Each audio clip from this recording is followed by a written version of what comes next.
On today's episode, the Chicago Blackhawks got blanked 4-0 by the Winnipeg Jets over the weekend and had yet another goaltender scare as Arvid Soderblom was forced to exit the game early. I'll get into all of the Blackhawks' latest injury updates ahead of their two-game West Coast trip, and then I'll also wrap things up by getting into our weekly Mailbag Monday fan segment, except on Wednesday this time. All that and plenty more right here on Locked On Blackhawks.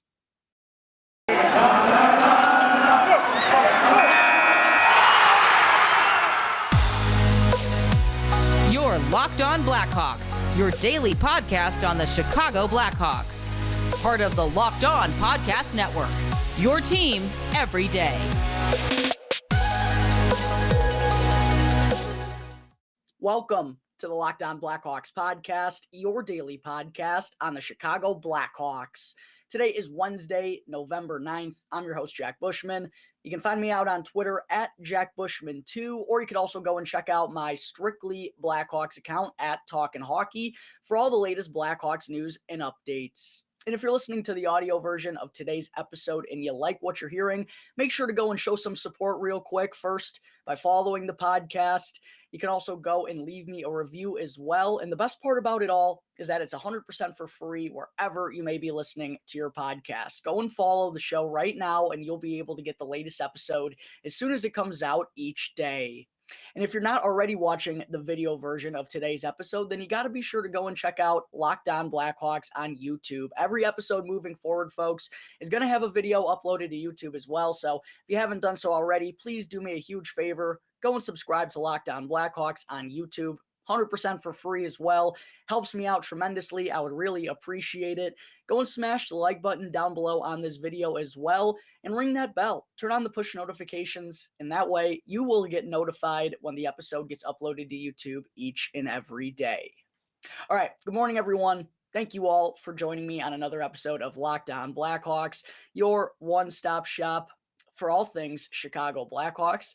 Thank you all for making the show your first listen here to start off your day. Apologies for not having an episode come out each of the last 2 days. Some of you may already know, for those that follow me on Twitter. Thank you for those that do. If you don't, go and subscribe or go and follow Talkin' Hockey on Twitter. Then if you follow me, you know that I didn't have much of a voice for the last 2 days because on Sunday, I was at the Chicago Bears game along with Armando Velez from Locked On Florida Panthers. He and some of his buddies that are Dolphins fans came up to Chicago for the weekend, and I was showing them around on Saturday, took them all over the place, got them Portillo's, got them Al's Beef, they had Giordano's, Gino's East. They were eating good up here. I treated them well. And then for those of you who are Bears fans listening to this podcast, then you know Sunday's game against the Dolphins was quite exciting, and I may have gotten a little excited at the game based on the performance from Justin Fields. I don't want to get ahead of myself here, but sure looks like the Bears could have a quarterback in. A lot of screaming was happening on Sunday with the performance of Justin Fields. So woke up Monday, voice was a little raspy, could barely speak at all. It's been a rough go the last 48 hours. So I apologize there, but to make it up to all of you listeners out there, I'm going to be having 2 episodes drop here today. The second later on will come out at around 5 p.m. Central Time. It's going to be a full update on a lot of the Blackhawks prospects and how they're doing for their collegiate teams, junior programs, yada, yada, yada. It's going to be a full episode dedicated to Blackhawks prospects. So make sure to check that out when it drops later on this afternoon. Again, that's 5 p.m. Central Time. And then I also plan on having a conversation with Jason from Locked On Ducks ahead of the Blackhawks meeting with them in Anaheim on Saturday night. So I'll probably have that come out as a bonus episode on Saturday morning to give you all the good stuff you need to know prior to that matchup. So I apologize for not getting an episode out on Monday or Tuesday, but I promise I will be making it up here throughout this week. But to open things up, getting into some Blackhawks stuff now, quickly wanted to talk about the Blackhawks lone game from over the weekend. Came on Saturday afternoon up in Winnipeg against the Jets. First meeting between these two teams of the season. And kind of a toughie for the Blackhawks. 4-0 shutout. Second time they've been blanked here in the early going. Connor Hellebuyck, as always, was spectacular in net for Winnipeg. Blackhawks, honestly, right out of the gate, I thought it was going to be another, close game from start to finish with their energy in the first period, which it's kind of been an issue for them early on in the season. And I thought they had one of their better first periods so far this year to open up this game on Saturday. But then kind of just as the game progressed, Winnipeg slowly started to get stronger and started to kind of take over the game in the third period. Really, that might have been one of the worst periods the Blackhawks had all year long. Even though they only gave up one goal, I think the scoring chances were like 18-2 in favor of the Jets. Not a good performance by the Blackhawks late in the game, but the fate was already kind of sealed at that point. What really killed the Blackhawks in this one, they didn't give up any goals at 5-on-5. Their defense did fine in that area. It was the special teams that really disappointed. The Blackhawks gave up 3 power play goals along with a shorthanded tally. So you're not going to win many games in the NHL when you give up 4 special teams goals. And for some reason, I've kind of noticed, Blackhawks fans, that, the penalty kill, it's ranked near the bottom of the NHL, maybe a little bit unfairly. It feels like they've had stretches where they've been really solid, especially during that early winning streak that the Blackhawks had. But one thing I have noticed is that when they're not rolling, they're really not rolling. I mean, they gave up 3 power play goals to the Avalanche in the season opener, gave up another 3 power play goals in that wild shootout against the Edmonton Oilers, and then gave up 3 power play goals on Saturday against the Jets. So, 3 times in their first 12 games, 1 out of every 4, 25% of their games, they're giving up 3 power play goals. It's really going to hinder your chances of coming out with, even a point when you play that way. So that's something the Blackhawks really have kind of focused on in the last couple of days of practice, which I think is definitely a good idea because they've shown they're capable of having success on the penalty kill. Just seems like whenever a team does figure them out, the Blackhawks aren't able to kind of adjust on the fly and aren't able to stop the bleeding per se. And that really cost them in this one against Winnipeg. So yeah, 4-0 loss to the Jets. But what I really have to talk about from this game on Saturday, folks, is the little goaltending scare that the Blackhawks suffered. Yes, another goaltending scare, because Arvid Soderblom was the man they had to turn to for this one once again, with Peter Mrazek and Alex Stalock both being out. Soderblom was starting for the second consecutive game. Dylan Wells, who the Blackhawks literally had to give an NHL contract to, had to serve as Soderblom's backup. Soderblom was, looking good, I thought, again, through the opening 40 minutes, was kind of having a goaltender battle with Connor Hellebuyck before those 3 special teams goals in the second period that the Blackhawks gave up. But then, coming out of the second intermission, Dylan Wells had to go in and make his NHL debut. And at the time, I don't think any of the Blackhawks beat reporters were up there in Winnipeg for this game. So no one really knew what was going on with Soderblom. And everyone was kind of losing their minds because it was like, no way, this has happened again. Why?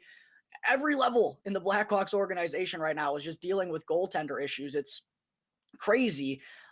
Fortunately, we did find out after the game that it was only dehydration issues that Soderblom was dealing with, and he told the Blackhawks training staff that he just wasn't feeling too good during the second intermission. So then to start the third, here comes Dylan Wells to make his NHL debut, and Wells actually stood his ground pretty well, and I got to give him credit because he only has 25 career starts at the AHL level, so kind of shows you right there how desperate the Blackhawks are for healthy goalies at the moment.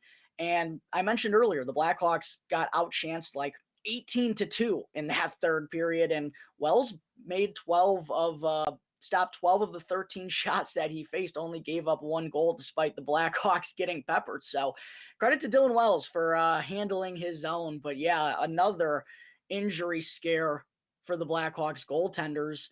As I mentioned, though, seems like this was only a dehydration issue for Arvid Soderblom and shouldn't really affect him at all moving forward here in the next few games. Coming up in just a minute, Hawks fans, got to take a quick break here. I've kind of been rambling, as I tend to do. I'll get into the latest updates we have on both Peter Mrazek and Alex Stalock ahead of the Blackhawks' 2-game West Coast road trip, which starts on Thursday night in Los Angeles. But first, I got to talk to you all about Simply Safe. The numbers don't lie. In the last decade, over 4 million people have chosen Simply Safe Home Security to protect their homes. And you don't earn the trust of that many people without doing something right. At Simply Safe, your safety is the only thing that matters. And I know because I use Simply Safe in my own home, and they protect you with the best cutting-edge security technology powered by 24/7 professional monitoring agents who always have your back. And here's why I personally love it. Simply Safe blankets your home in protection. They have advanced sensors in every room, guarding every window and every door. They have HD security cameras inside and outside your home, and even hazard sensors that instantly detect fires, floods, and other threats to your house. And you can also go and customize the perfect system for your own home in just a few minutes at simplysafe.com/LockedOnNHL. You can also save 20% on your Simply Safe security system by signing up for an interactive monitoring plan, and you'll also get the first month totally for free. All you have to do is go and visit simplysafe.com/LockedOnNHL right now to learn more. There's no safe like Simply Safe. All right, we're back here on the Locked On Blackhawks podcast. Segment 2, carrying over from the first segment. Let's get into all of the latest updates that we've heard on the Blackhawks goaltenders ahead of this West Coast trip later on this week. Starts on Thursday against the Los Angeles Kings.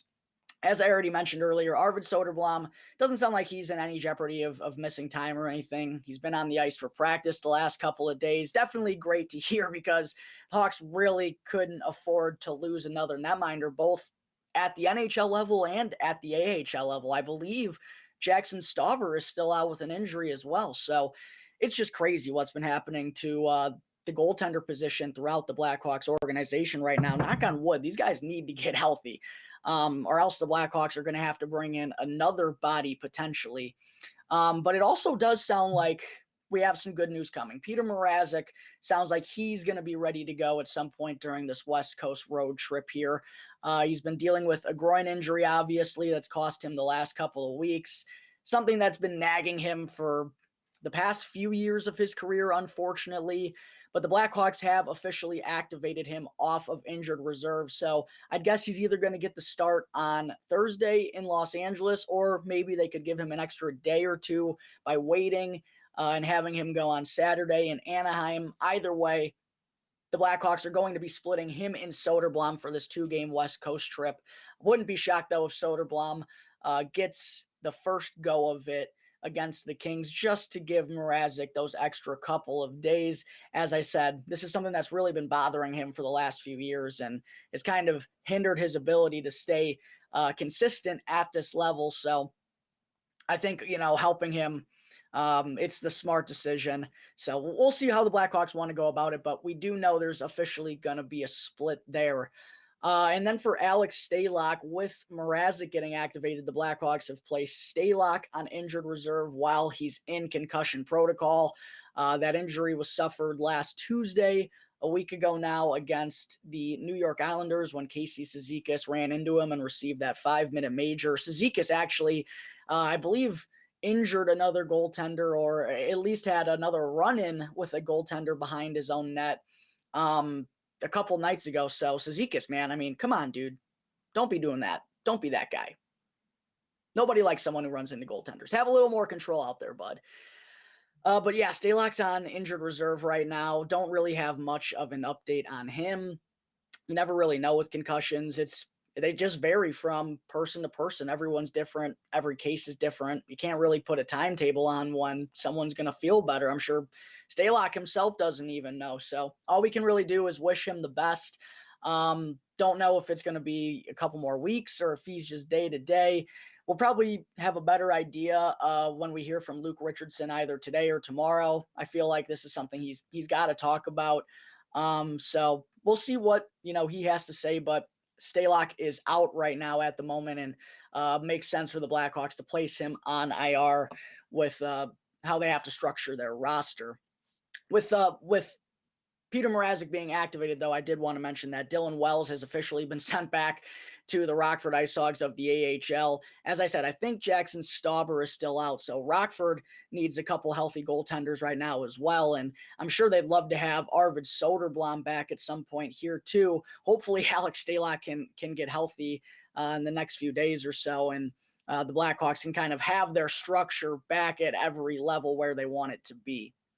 Also, I did want to mention, getting into some more injury updates here for the Blackhawks, defenseman Ian Mitchell, who of course was forced to miss all of training camp and the start of the regular season due to a left wrist injury, which was a really crushing blow for him ahead of a really crucial training camp. It just stunk that it felt like he was going to be one of those guys to get an opportunity right out of the gate, maybe even would have a leg up over guys like Alec Regula, Philip Ruse, Alex Vlasic, due to the amount of experience, the more experience that Mitchell has already at this point of his career, and being a little bit older than most of those guys. But yeah, it was tough that Mitchell wasn't able to be there for training camp, but he has been back at practice here the last couple of days. He was a full participant. They removed the non-contact sweater, which is big. And seems like he's going to be ready to go sometime here rather soon. Although it does sound like he's going to begin with the Rockford Ice Hogs. We heard Coach Luke Richardson mention that a couple of days ago, and that probably is the smart move considering, Mitchell hasn't had game-like hockey activity for quite some time and didn't have a training camp at all. So it probably makes sense to kind of have him get things going down at the AHL rather than just throwing him into the fire at the NHL level. So I do agree with that decision to give him some time in Rockford first. But if things go well, I wouldn't be surprised if the Blackhawks are going to call him up and give him an opportunity to showcase his stuff. And I'm really intrigued to see what Mitchell is going to have to offer now that, he spent all of last season as a top pairing guy with the Rockford Ice Hogs, kind of rounding out his game, getting opportunities to play every situation. I'm really interested to see how this next stint of his is going to go. And I've mentioned before that, defensemen, they can take, not every defenseman is ready immediately out of college or whatever level they just came from prior to the NHL. Some guys take a little bit longer to figure it out, especially for a guy who's, not physical and doesn't have the biggest structure and isn't really, especially coming out of college, wasn't necessarily ready to handle the defensive side of things at the NHL level. It can take time for those guys. But there's no denying that this is kind of a make or break year for Ian Mitchell, I feel like, at least in terms of his Blackhawks career, because he is going to turn 24 in January. So the clock is kind of ticking. The Blackhawks have been patient with him, but this season, if it doesn't happen, I think there's going to be some serious doubt about if it ever is going to happen about Ian Mitchell. So hopefully that won't be the case. Hopefully the kid will kill it. It's been a tough start to the year for him, but yeah, good to see that he should be back here sometime soon. And also, Blackhawks defenseman Seth Jones and forward Tyler Johnson have been seen skating ahead of practice the last couple of days with skills coach Brian Keane.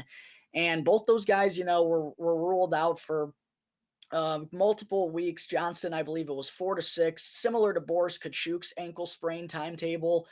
And then Seth Jones obviously was dealing with a thumb injury, which he suffered against the Buffalo Sabres. Both guys, good to see that they're back skating and starting that rehab process a little bit.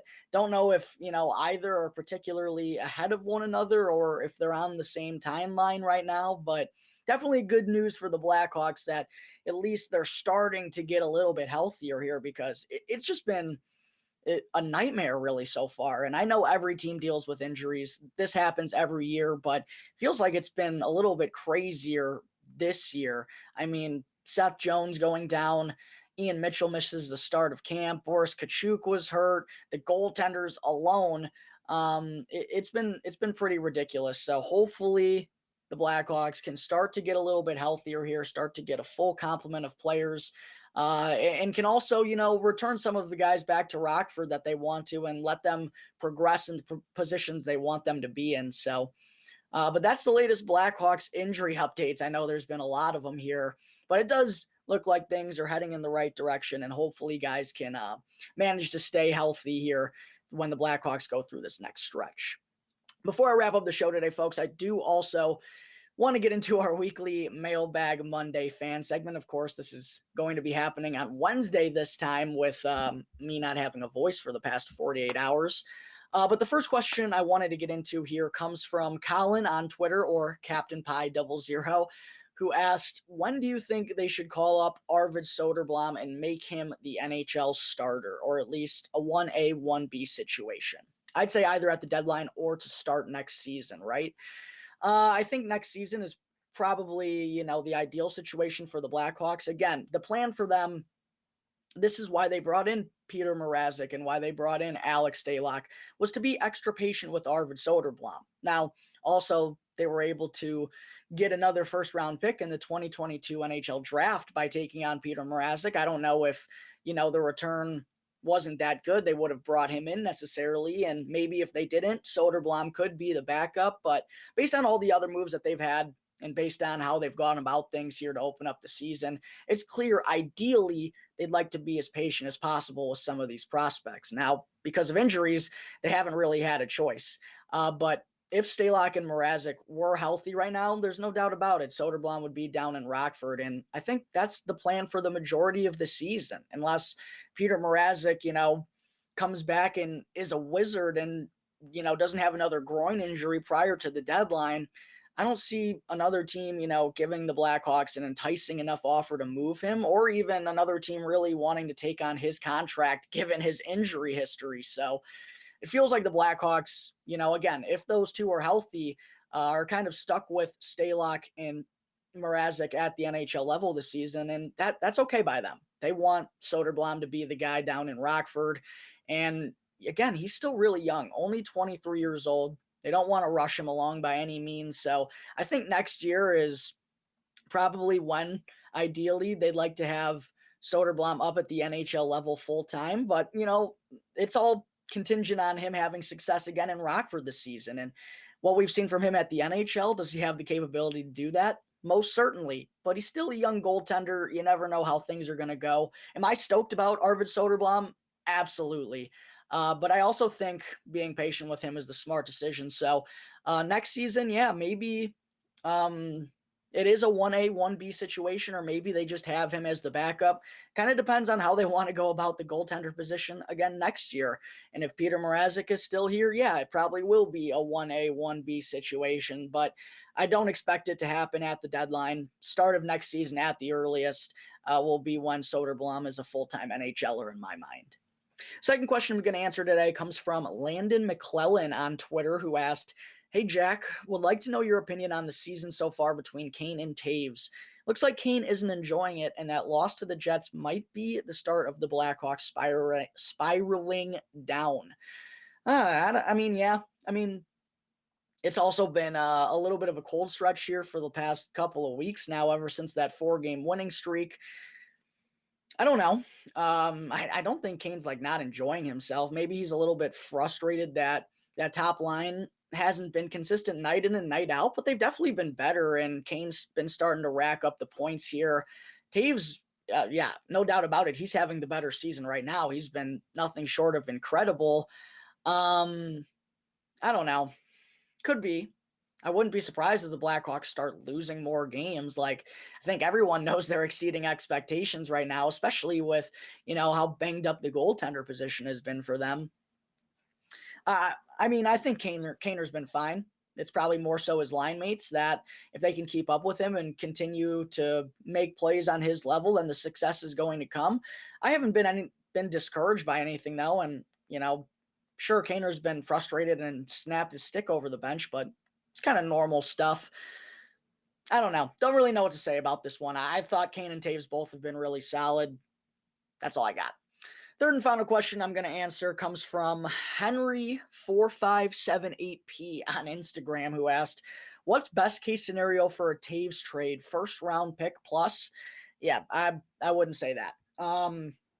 Even if the Blackhawks, well, they're going to have to retain at least half of that salary and maybe even get a third team involved to split it 3 ways. I don't see, even if Jonathan Taves keeps this up, it's probably hard to see another team giving up a first round pick for him, especially when he's going to be an unrestricted free agent at the end of the year and be able to do whatever he wants. There's like no guarantee that he's going to go somewhere long term. And I know sometimes guys do get flipped at the deadline for a first round pick. Maybe Taves is able to keep this up, and maybe I just don't see that happening. Would I be thrilled if the Blackhawks got a first round pick for Jonathan Taves? Absolutely. I think a second rounder is probably more realistic, or maybe a second and a mid-level prospect. It's all kind of depending on how Taves keeps playing, and also we don't know if the Blackhawks are going to trade him. I don't know how that situation is going to go down. I assume it's probably going to happen, but I could be completely wrong. Again, though, I think the return, I guess, second round pick at best, but it all is going to depend if Jonathan Taves is able to keep up his play here through the next couple of months prior to the trade deadline, and ultimately what he wants to do, whether that's stay with the Blackhawks or decide to move on and, go play for another franchise. We haven't heard anything thus far that would suggest he's going to do either. There's been no real news. So that's probably going to be the story until December or January, I'd imagine. We'll see what happens, but I'd say second round pick. That's my guess. All right, folks, I think that's going to wrap up Wednesday, November 9th episode of Locked On Blackhawks. Make sure, if you're not already, go and follow the Locked On Blackhawks podcast for free right now on your favorite podcast app, and to subscribe on YouTube, and you'll be able to get the latest episode as soon as it comes out each day. And after the show, please go and check out Locked On Sports Today. From the games that matter the most to the biggest stories in sports, go beyond the scoreboard and behind the scenes with local experts and insights that only Locked On can provide. Locked On Sports Today, available on this app, YouTube, and wherever you get your podcasts. Once again, thank you all for tuning into today's episode. I'm your host, Jack Bushman. You can find me out on Twitter at Jack Bushman 2, or you could also go and check out my Strictly Blackhawks account at Talkin' Hockey for all the latest Blackhawks news and updates. So until tomorrow's episode, thanks again for tuning into the Locked On Blackhawks podcast, part of the Locked On Podcast Network, your team every day.